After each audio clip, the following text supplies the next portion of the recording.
رحمۃ اللہ وبرکاتہ۔ اعوذ باللہ من الشیطان الرجیم، بسم اللہ الرحمن الرحیم۔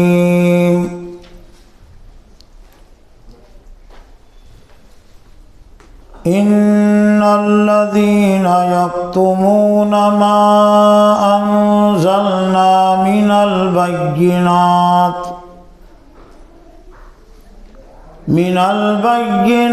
والهدى من بعد ما بيناه للناس في الكتاب أولئك يلعنهم الله ويلعنهم اللاعنون إلا الذين تابوا وأصلحوا وبينوا فأولئك أتوب عليهم وأنا التواب الرحيم۔ صدق اللہ العظیم۔ محترم اساتذہ کرام اور عزیز طلبہ، ابھی آپ کے سامنے قرآن مجید کے سورہ بقرہ کی 2 آیات تلاوت کی گئی، آیت نمبر 159 اور آیت نمبر 160۔ پاروں کی ترتیب اور تقسیم کے لحاظ سے یہ دوسرے پارے کے تیسرے رکوع کی 2 آیتیں ہیں۔ ان 2 آیتوں میں اللہ تعالیٰ نے ان لوگوں کا تذکرہ کیا ہے، ان کی صفات اور ان کے اعمال کے ساتھ، جن پر اللہ کی لعنت ہے، اور لعنت کرنے والوں کی یعنی فرشتوں کی لعنت ہے، اور نہ صرف وہ فرشتوں کی بلکہ اللہ کی جماعت میں جتنے افراد ہیں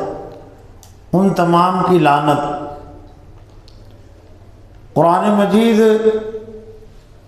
میں 2 طرح کے اعمال ہیں، ایک تو اللہ کو راضی کرنے والے اعمال ہیں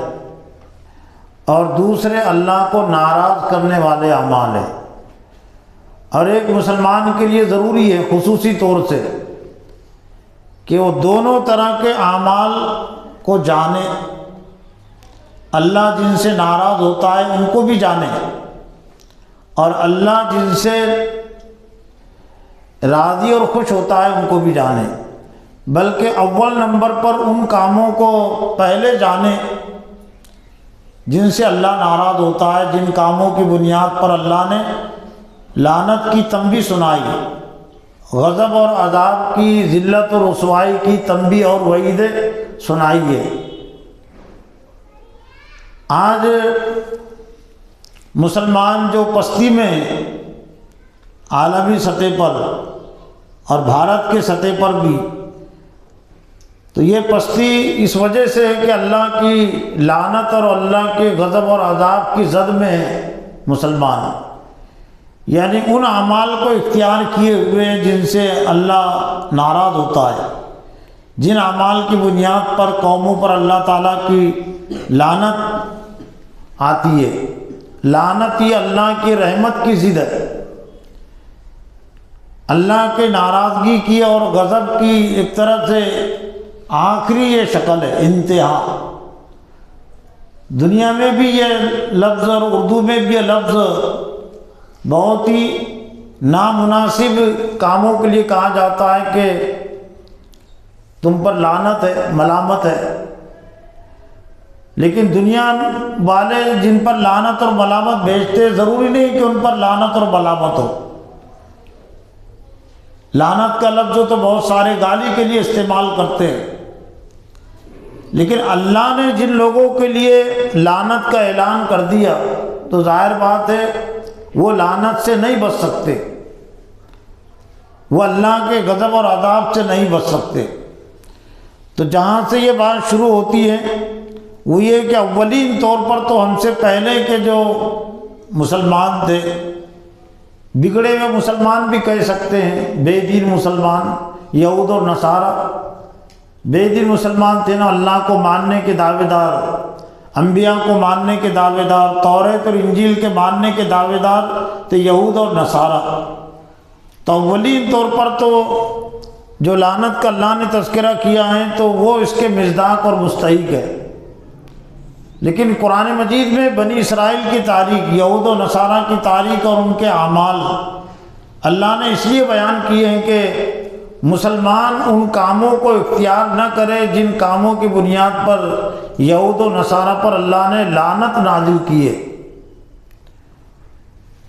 ان الذین یکتمون ما انزلنا من البینات والہدی، بے شک جو لوگ چھپاتے ہیں جو ہم نے نازل کیا واضح باتیں اور واضح دلیلیں، بینات کھلی ہوئی باتیں اور دلیلیں، والہدی اور ہدایت کو، باوجود ہے کہ ہم نے لوگوں کے لیے اس کو بیان کر دیا کتاب میں۔ اولئک یلعنہم اللہ، تو ایسے لوگوں پر اللہ کی لعنت ہے، وہ یلعنہم اللاعنون، اور لعنت کرنے والوں کی لعنت ہے۔ لعنت کرنے والوں سے مراد وہ تمام اللہ کے محبوب بندے ہیں، اللہ کی پارٹی کے تمام لوگ۔ اللہ کی پارٹی کے لوگوں کی 4 قسمیں ہوتی ہے بنیادی طور سے، انبیاء، صدیقین، شہداء اور صالحین۔ یعنی انبیاء کی بھی لعنت ہے، صدیقین کی بھی لعنت ہے، صالحین کی اور شہداء کی بھی، اور فرشتے ملا پر گویا کہ اب یہ 5 قسم کے افراد آ جاتے ہیں۔ دنیا میں جن لوگوں کے راستے پر چلنا ہے، چونکہ فرشتوں کا کوئی راستہ ہے ہی نہیں، فرشتے تو اللہ کے محبوب اور مخصوص بندے ہیں، اس لیے ہدایت کے راستے میں تو ان کو اللہ نے شامل نہیں کیا صراط الذین انعمت علیہم میں، لیکن اللہ کی پارٹی کے یہ لوگ بھی دوسرے مقامات پر وضاحت کے ساتھ بھی ہے کہ اولئک یلعنہم اللہ، اللہ ان پر لعنت کرتا ہے اور فرشتے بھی ان پر لعنت کرتے ہیں۔ تو اب گویا کہ اتنے ساری لعنت اور ملامت کے ساتھ کوئی بھی دنیا کا فرد اللہ کے غضب اور عذاب سے، ذلت اور رسوائی سے نہیں بچ سکتا۔ لیکن اس میں جو قابل توجہ بات ہے کہ لعنت اور ملامت کا بنیادی سبب کیا ہے؟ یکتمون ما انزلنا من البینات، یعنی اللہ کے احکام کو، اللہ کی باتوں کو چھپانا، جو اللہ نے نازل کیا، اور ہدایت کی باتوں کو چھپانا۔ آج اگر ہم جائزہ لیں تو زیادہ تر مسلمانوں نے یہ جرم کیا ہوا ہے، ہدایت اور بینات اور واضح باتیں، یہ زمین اور آسمان بھی بینات ہے نا، یعنی بینات ان باتوں کو، ان دلیلوں تو کہتے ہیں جن کے ذریعے سے اللہ تعالیٰ کی قدرت اور عظمت واضح ہوتی ہے، ظاہر ہوتی ہے۔ اور قرآن مجید میں اللہ تعالیٰ نے انسانوں کے سامنے آسمان اور زمین اور ہوا اور پانی اور جتنی چیزیں دنیا کی، ان تمام چیزوں کو دلیل کے طور پر پیش کیا ہے، واضح باتوں کے طور پر اللہ تعالیٰ نے پیش کیا ہے۔ تو آج ہم نے آسمان اور زمین کی صحیح حیثیت نہ اپنے آپ پر واضح کی، نہ دوسروں پر واضح کی۔ یعنی بہت سارے لوگ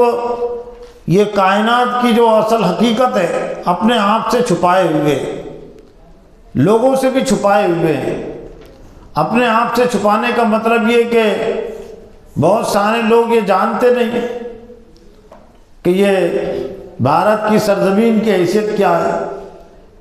بلکہ چھپا دیتے ہیں، غلط بیانی سے کام لیتے ہیں، کہتے ہیں کہ بھارت کی یہ سرزمین ہندوؤں کی ہے، تو یہ غلط بیانی ہے، جھوٹ ہے نا یہ۔ اور اسی طرح سے یہاں جتنی چیزیں ہیں، کشمیر سے کنیا کماری تک کا یہ لفظ بولا جاتا ہے بھارت کی حد کو واضح کرنے کے لیے۔ کنیا کماری یہ آخری جو حد ہے، کیرلا میں تقریباً وہاں سے سمندر شروع ہوتا ہے، تو وہاں سے بھارت کی سرزمین شروع ہوتی ہے، کشمیر سے کنیا کماری تک کی یہ سرزمین حقیقت کے لحاظ سے اور صحیح بیان کے لحاظ سے یہ اللہ کی ہے، اور صرف یہ بھارت کی سرزمین نہیں، پوری دنیا کی سرزمین اللہ کی ہے، امریکہ کی، برطانیہ کی، عرب کی، جہاں مسلمان رہتے وہ بھی سرزمین اللہ کی ہے، اور جہاں مسلمان نہیں رہتے ہیں وہ بھی سرزمین اللہ کی ہے۔ تو اس بات کو آج ہم نے چھپا دیا، بھارت کے مسلمانوں نے چھپا دیا، تو بھارت میں حکومتی سطح سے ذلت و رسوائی میں مسلمان مبتلا ہے۔ پھر دوسری یہ چیز، دوسری اہم بات یہ جو واضح کرنے کی ہے، من البینات والہدیٰ، ہدایت کہتے ہیں رہنمائی کو، ہمیں کیا کرنا چاہیے اور کیا نہیں کرنا چاہیے۔ تو اس حوالے سے بھی مسلمانوں نے بڑا جرم کیا ہے، عالمی سطح پر جرم کیا، تو اللہ تعالیٰ نے عالمی سطح پر اس کی سزا دی ہے۔ بھارت کے سطح پر جرم کیا تو بھارت کے سطح پر اللہ تعالیٰ نے مسلمانوں کو سزا دی ہے، لعنت ہے۔ ہدایت اصل اللہ کی ہدایت ہے، انسانوں نے اپنے طور سے جو قانون بنایا اس کو ہدایت نہیں کہتے۔ ہندوستان کا جو دستور ہے وہ ہدایت پر مبنی نہیں ہے نا، پاکستان کا بھی جو دستور ہے وہ ہدایت پر مبنی، قرآن و حدیث کے علاوہ جتنے بھی دستور ہیں، جتنے بھی قانون ہیں وہ گمراہی پر مبنی ہیں، اور اس کے پیچھے چل کر مسلمان نہیں، غیر مسلم بھی کامیاب نہیں ہو سکتے، ان کو بھی کوئی دنیا میں چین و سکون نہیں مل سکتا۔ تو یہ بات بھی مسلمانوں نے نہیں ظاہر کی، بلکہ غلط بیانی سے کام لیتے ہیں، ہندوستان کے دستور کی دعائی دیتے ہیں کہ قانون، ہندوستان کے قانون نے ہم کو یہ حق دیا ہے، دستور نے یہ حق دیا ہے، تو پھر اللہ تعالیٰ قانون اور دستور کے ذریعے سے مسلمانوں کو سزا دے رہا ہے۔ بی جے پی جو کچھ قانون بنا رہی ہے، جمہوریت کا سہارا لے کر ہی بنا رہی ہے نا، جمہوری قانون نے یہ حق دیا کہ جس کی حکومت رہے گی اس کو قانون بنانے کا قاصر رہے گا، تو جمہوریت کے علاوہ بی جے پی کچھ بھی نہیں کر رہی ہے، جو کچھ کر رہی ہے جمہوریت نے، ہندوستان کے دستور نے ان کو جو حق دیا تھا وہ حق کا استعمال کر رہی ہے۔ لیکن مسلمان یہ کہنے کے بجائے کہ ہندوستان میں اگر انسان قائم ہو سکتا ہے تو ہندوستان کے دستور سے نہیں ہو سکتا، وہ اللہ کے قانون دستور سے قائم ہو سکتا ہے، اور اگر تم نہیں مانتے تو مت مانو، لیکن کم از کم مسلمانوں پر یہ دستور تو مت تھوپو۔ آخری درجہ تو یہ کہنا چاہیے تھا نا کہ ہم زبردستی نہیں کرتے، لیکن ہمارا چونکہ دین اور ایمان ہے کہ ایک مسلمان کے لیے اللہ کے علاوہ کسی اور دوسرے قانون کے مطابق زندگی گزارنا جائز نہیں ہے۔ مسلمان اگر سیاسی لحاظ سے مغلوب بھی ہے، ان کے پاس سیاسی طاقت اور قوت نہیں بھی ہے، تو بھی ان کے لیے جائز نہیں کہ اسلام کے علاوہ دوسرے قانون کو قبول کرے، مانے۔ سورہ کافرون دور مکی کی صورت ہے، یعنی دور مکی میں نازل ہوئی۔ دور مکی کا مطلب یہ کہ اللہ کے رسول کے پاس، صحابہ کرام کے پاس حکومت نہیں تھی نا 13 سال تک، لیکن ایک دن کے لیے بھی اللہ کے رسول، صحابہ کرام نے ابو جہل، ابو لہب اور سرداران مکہ کے دین کی اطاعت و پیروی نہیں کی، بلکہ انہوں نے تقاضا کیا کہ ٹھیک ہم بھی آپ کی کچھ باتوں کو مان لیتے ہیں، آپ بھی ہماری کچھ باتوں کو مانیں۔ تو اللہ تعالیٰ نے سورہ کافرون اسی پس منظر میں نازل کی کہ جس میں ان کے مطالبے کو ٹھکرا دیا گیا۔ قل یا ایھا الکافرون لا اعبد ما تعبدون ولا انتم عابدون ما اعبد ولا انا عابد ما عبدتم ولا انتم عابدون ما اعبد لکم دینکم ولی دین۔ یہ پالیسی، یعنی ایک ہی بات 4 مرتبہ کی تکرار کے ساتھ۔ عبادت میں سبھی چیزیں آتی ہے، سیاست بھی عبادت کا حصہ ہے نا ہماری۔ سیاست کے معاملے میں، حکومت کے معاملے میں مسلمان آزاد نہیں ہے۔ جس طرح سے مسجد میں ان کا کوئی کافر اور بے دین غیر مسلم امام نہیں ہو سکتا، تو باہر کی زندگی میں ہو سکتا کیا؟ باہر کی زندگی میں بھی نہیں ہو سکتا نا، باہر کی زندگی بھی اسی امامت سے جڑی ہوئی ہے۔ تو اللہ کے رسول صلی اللہ علیہ وسلم نے ان کو کہہ دیا کہ اللہ کے رسول نے کیا کہا؟ اللہ نے خود فرمایا کہ آپ کہہ دیجئے کہ میں بندگی نہیں کرتا اس کی تم جن کی بندگی کرنے والے۔ اور نہ تم بندگی کرنے والے ہو جس کی میں بندگی کرنے والا ہوں، 4 مرتبہ کی تک، تاکہ لوگ اس کو اہمیت دے، اس کو سرسری میں نہ لے۔ اللہ کے رسول بھی، صحابہ کرام بھی، اور قیامت تک آنے والے اہل ایمان بھی اس کو سرسری میں نہ لے، لیکن سرسری میں لیا نہ۔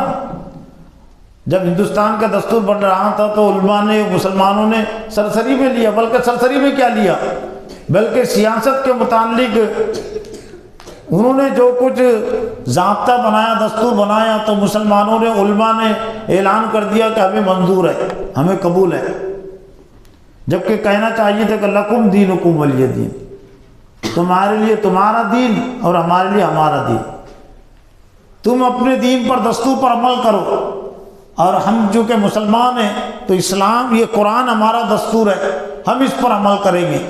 لیکن اب یہ 77 سال سے مسلمان سزا بھگت رہے، اللہ کی لعنت ہے نا یہ، یکتمون ما انزلنا من البینات والہدی،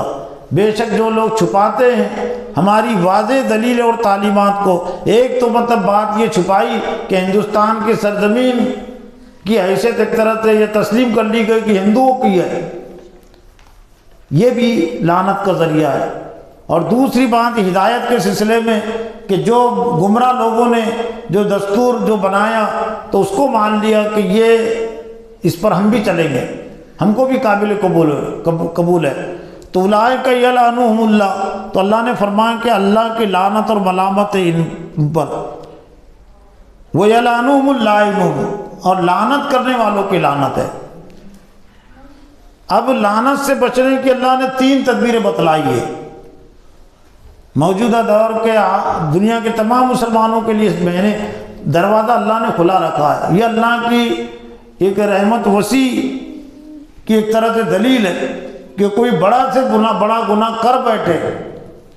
تو موت تک اس کے لیے توبہ کا دروازہ کھلا ہوا ہے، آخری سانس تک، جب تک کہ سکرات کی کیفیت نہ ہو تب تک توبہ کا دروازہ کھلا ہوا ہے ہر ایک کے لیے۔ اور قیامت کی علامتوں میں سے جب سورج جب تک کہ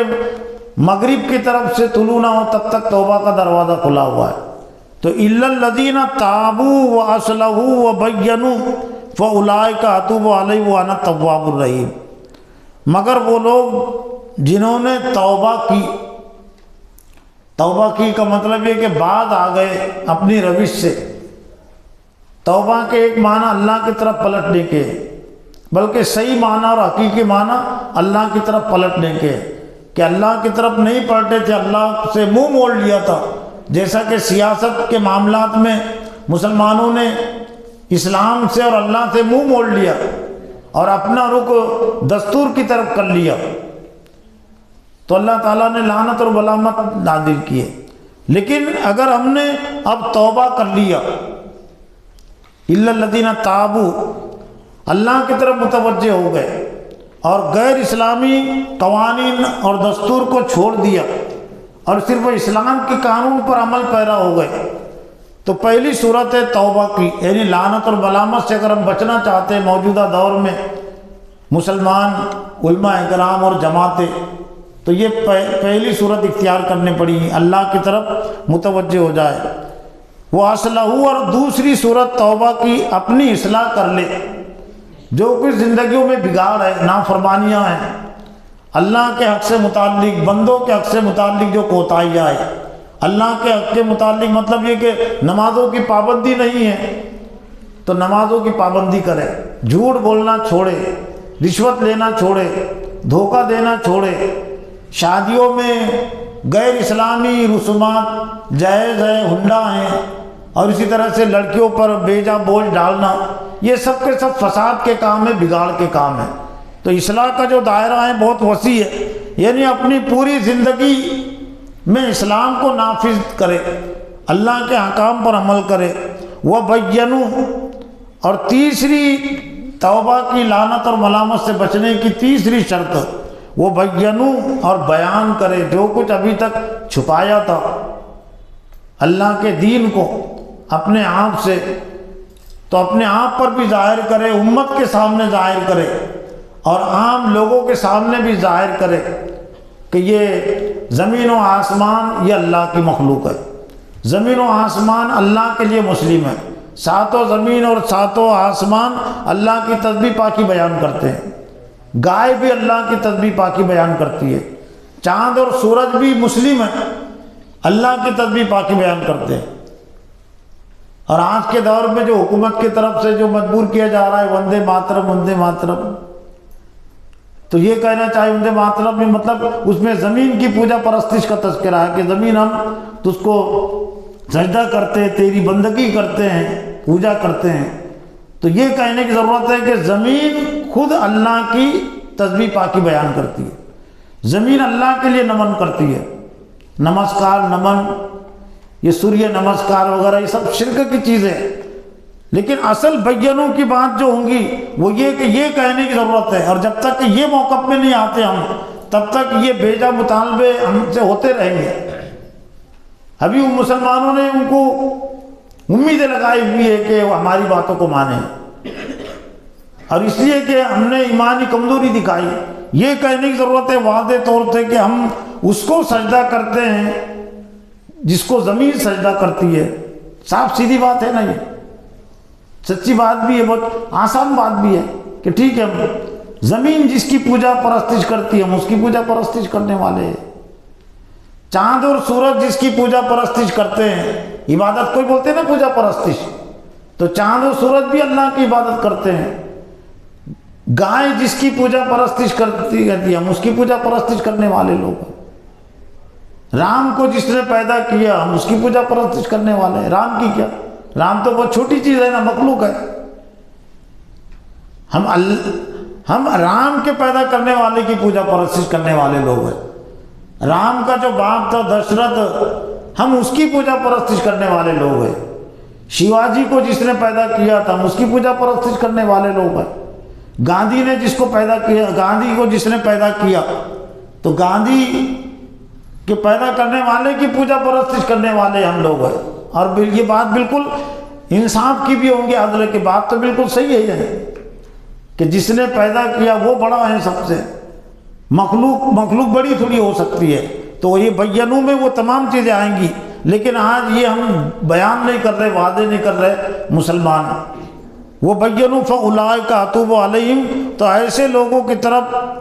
یہ اتوبہ کا بھی، توبہ کی کیا حقیقت ہے، توبہ کا کیا مطلب ہے، یہ بات واضح ہو جاتی ہے یہ آیت کے ذریعے سے۔ اللہ نے فرمایا میں توبہ کرتا ہوں، تو اللہ کیا توبہ کرے گا؟ یعنی میں متوجہ ہوتا ہوں، جب بندے اس کی طرف متوجہ ہوں گے تو اللہ نے توبہ کی نسبت اپنے طرف بھی کی ہے کہ میں بھی توبہ کرتا ہوں، میں بھی توبہ کرتا ہوں، مطلب میں بندوں کی طرف پلٹتا ہوں، اپنے رحمت کا رخ، مغفرت کا رخ میں ان کی طرف کرتا ہوں۔ لیکن شرط یہ ہے کہ پہلے بندے توبہ کریں، پہلے بندے متوجہ ہو جائے اللہ کی طرف، تب اللہ تعالیٰ کی رحمت متوجہ ہوتی ہے۔ وَأَنَا التَّوَّابُ الرَّحِيمُ، اور بے شک میں بہت زیادہ توبہ قبول کرنے والا، پلٹنے والا ہوں اور رحم کرنے والا ہوں۔ حدیث قدسی کے ذریعے سے اس کی وضاحت ہوتی ہے کہ اللہ کے رسول نے فرمایا کہ اللہ فرماتا ہے کہ جو مجھے اپنے دل میں یاد کرتا ہے تو میں بھی اسے اپنے دل میں یاد کرتا ہوں، اور جو میری طرف ایک بالش کا آتا ہے تو میں ایک ہاتھ اس کی طرف آتا ہوں، جو میری طرف چل کر آتا ہے میں دوڑ کر اس کی طرف آتا ہوں۔ تو یہ اللہ تعالیٰ، لیکن ابتدا کس کو کرنی پڑے گی؟ پہلے بندے کو یاد کرنا پڑے گا نا دل میں، تب اللہ اس کو یاد کرے گا۔ ایک بالش کا عمل کس کو طے کرنا ہے؟ بندے کو۔ من تقرب الیہ شبرا تقربت الیہ باعا، کہ جو میری طرف ایک بالش آتا ہے میں ایک ہاتھ اس کی طرف آتا ہوں، اور جو کسی مجمع میں میرا تذکرہ کرتا ہے تو میں اس سے بہتر مجمع فرشتوں کے سامنے ان کا تذکرہ کرتا ہوں۔ تو اللہ کی رحمت اور مغفرت کے حوالے سے، توبہ کے حوالے سے یہ شرائط اور یہ صفات ہمارے لیے ضروری ہے۔ اللہ سے دعا ہے کہ اللہ تعالیٰ مجھے بھی اور آپ کو بھی ان کاموں کو جاننے کی توفیق عطا فرمائے جن سے اللہ ناراض ہوتا ہے، جن کی بنیاد پر لعنت و ملامت ہوتی ہے، ان سے بچنے کی توفیق عطا فرمائے۔ وآخر دعوانا الحمدللہ رب العالمین۔